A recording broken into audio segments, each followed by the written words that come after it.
ভগবান বিষ্ণু কিভাবে নারদের অহংকার চূর্ণ করলেন, আজকের এই কাহিনীর মাধ্যমে আমরা সেটাই জেনে নেব। সৃষ্টির আদিকাল থেকেই দেবর্ষি নারদ ছিলেন ভগবান বিষ্ণুর পরম ভক্ত। তার হাতে বীণা, মুখে সর্বদাই নারায়ণ নারায়ণ নাম আর হৃদয়ে অবিচল ভক্তি, এই ছিল তার পরিচয়। দেবলোক, মর্তলোক, পাতাল সব জায়গায় তার অবাধ বিচরণ। কিন্তু ধীরে ধীরে অজান্তেই সেই ভক্তির মধ্যে জন্ম নিল এক সূক্ষ্ম অহংকার। নারদ ভাবতে শুরু করলেন, এই তিন লোকের মধ্যে আমার মতন ভক্ত আর কেউ নেই। আমি সর্বক্ষণ নারায়ণের নাম জপ করি, আমার মতন ভক্ত কি আর কেউ হতে পারে? এই চিন্তা প্রথমে ক্ষুদ্র ছিল, কিন্তু সময়ের সাথে সাথে তা বড় হতে লাগলো। একদিন নারদ স্বয়ং বৈকুণ্ঠে গিয়ে ভগবান বিষ্ণুর দর্শন করলেন। প্রণাম করে তিনি বললেন, প্রভু, আপনার কৃপায় আমি সর্বক্ষণ আপনার নাম জপ করি, আমার মতন ভক্ত কি আর কেউ আছে এই জগতে? ভগবান বিষ্ণু মৃদু হাসলেন। তিনি সবই জানতেন। নারদের হৃদয়ে এই সূক্ষ্ম অহংকারও তার দৃষ্টির বাইরে ছিল না। তিনি বললেন, নারদ, তুমি অবশ্যই আমার পরম ভক্তের একজন, কিন্তু এই পৃথিবীতে আরো অনেক ভক্ত আছে যাদের ভক্তি তুমি হয়তো দেখোইনি। নারদ কিছুটা বিস্মিত হলেন, আবার মনে মনে ভাবলেন, আমার থেকেও বড় ভক্ত, এটা কি কখনো সম্ভব? তিনি বললেন, প্রভু, আমি তো সর্বত্রই ঘুরি, কারোর ভক্তি তো আমার এরকম চোখে পড়ে না, আমার তো কারোর ভক্তি চোখ এড়ায় না। আপনি যদি বলেন তাহলে সেই ভক্তকে আমি দেখতে চাই। বিষ্ণু বললেন, ঠিক আছে নারদ, তুমি মর্তে যাও। একটা ছোট্ট গ্রামের একজন সাধারণ কৃষক আছে, তার কাছে গিয়ে দেখো সে কিভাবে আমায় ভক্তি করে। নারদ মনে মনে হাসলেন, একজন সামান্য কৃষক, সে আবার আমার থেকেও বড় ভক্ত? আমি তো দিন রাত নাম জপ করি। তবুও তিনি প্রভুর আদেশ মানলেন। মর্তে আগমন হলো তার। নারদ পৃথিবীতে এসে সেই গ্রামটি খুঁজে বের করলেন। গ্রামের পরিবেশ ছিল অসাধারণ।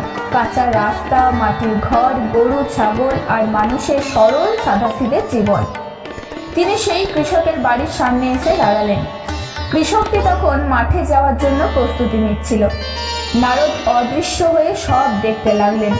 সকালে ঘুম থেকে উঠে কৃষক প্রথমেই হাত জোর করে আকাশের দিকে তাকিয়ে বলল, হে নারায়ণ, তোমার কৃপায় আজও নতুন দিন পেলাম, তোমাকে প্রণাম, এইটুকুই।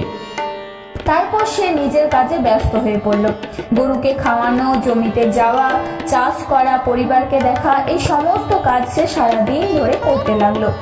সারাদিন কাজের মধ্যে সে আর একবারও ভগবানের নাম উচ্চারণ করল না। রাতে ঘরে ফিরে এসে খাওয়া দাওয়া শেষ করে শুতে যাওয়ার আগে আবার শুধু একটিবার বলল, হে প্রভু, আজকের দিনটি ভালোভাবে কাটানোর জন্য তোমাকে ধন্যবাদ। ব্যাস, এইটুকুই। নারদের বিস্ময় ও সন্দেহ শুরু হলো। নারদ সব কিছু দেখে হতবাক হয়ে গেলেন।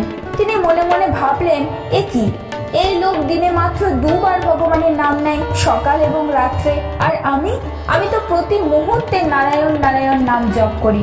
তাহলে প্রভু একে আমার থেকেও বড় ভক্ত বললেন কিভাবে? তিনি আবার বৈকুণ্ঠে ফিরে গেলেন। নারদ এসে বললেন, প্রভু, আপনি যে কৃষকের কথা বলেছিলেন আমি তাকে দেখেছি, কিন্তু সে তো দিনে মাত্র দুবার আমার নাম জপ করে, আর আমি তো সর্বক্ষণ আপনাকে স্মরণ করি, তাহলে সে আমার থেকেও বড় ভক্ত হলো কিভাবে? বিষ্ণু এবার মৃদু হাসলেন। তিনি বললেন, নারদ, তোমার একটা ছোট্ট কাজ আছে। তিনি একটা তেল ভর্তি পাত্র এনে নারদের হাতে দিলেন। পাত্রটি পুরোপুরি তেল দিয়ে ভরা, এক ফোঁটাও কম নয়, এক ফোঁটা বেশিও নয়। বিষ্ণু বললেন, এই পাত্রটি নিয়ে তুমি পৃথিবীকে একবার প্রদক্ষিণ করে এসো, তবে খেয়াল রেখো এক ফোঁটাও তেল যেন মাটিতে না পড়ে। নারদ ভাবলেন, এ তো খুবই সহজ কাজ।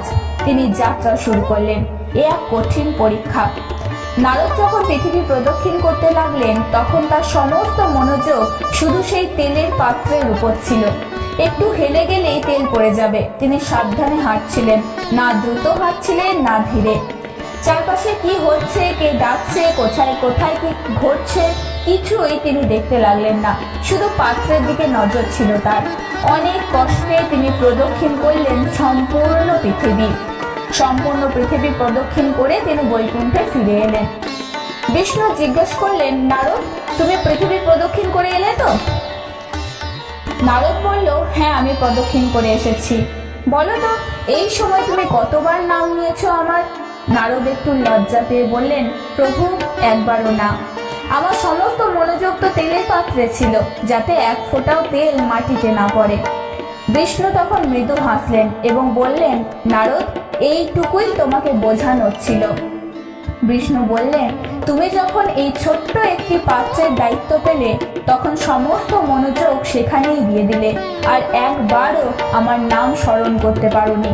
কিন্তু সেই কৃষক, সে প্রতিদিন জীবনে অসংখ্য দায়িত্ব পালন করে, পরিবার, জমি, পশু, সমাজ সব কিছু সামলে, তবুও দিনে অন্তত দুবার আমাকে স্মরণ করে।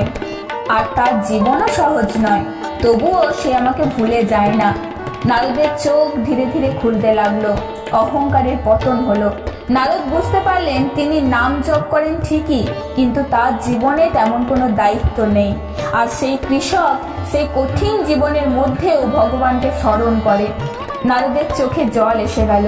তিনি ভগবান বিষ্ণুর চরণে নত হয়ে বললেন, প্রভু, আমি বুঝতে পেরেছি আমার মধ্যে অহংকার জন্মেছিল। আমি নিজেকে সবচেয়ে বড় ভক্ত ভাবতে শুরু করেছিলাম, কিন্তু আজ আমি বুঝলাম সত্যিকারের ভক্তি শুধু নাম জপে নয়, বরং দায়িত্বের মধ্যেও ঈশ্বরকে স্মরণ করার মধ্যে। বিষ্ণু বললেন, নারদ, ভক্তি মানে শুধু জপ বা কীর্তন নয়, ভক্তি মানে হৃদয়ের আন্তরিকতা, নিষ্ঠা এবং স্মরণ। যে ব্যক্তি জীবনে সমস্ত দায়িত্ব পালন করেও আমাকে মনে রাখে, সেই আমার প্রকৃত ভক্ত। অহংকার ভক্তির সব থেকে বড় শত্রু। যেখানে অহংকার আছে সেখানে সত্যিকারের ভক্তি কখনোই থাকতে পারে না। নারদ আবার তার বীণা হাতে তুলে নিলেন, কিন্তু এবার তার নারায়ণ নারায়ণ ধ্বনিতে আর অহংকার ছিল না, ছিল শুধু বিনয়, ভালোবাসা আর কৃতজ্ঞতা। তিনি প্রতিজ্ঞা করলেন, আমি আর কখনোই নিজেকে অন্যের থেকে বড় ভাবব না। প্রতিটি ভক্তই ভগবানের কাছে প্রিয় এবং সমান। এই গল্পের মাধ্যমে আমরা যে শিক্ষাটি লাভ করি সেটা হচ্ছে, ভক্তি শুধু মুখে নয়, হৃদয়ে থাকতে হয়। সত্যিকারের ভক্তি হলো দায়িত্ব পালন করেও ঈশ্বরকে স্মরণ করা। অহংকার যতই সূক্ষ্ম হোক, তা ভক্তিকে নষ্ট করে দেয়। ঈশ্বরের কাছে বড় বা ছোট ভক্ত বলে কিছুই হয় না।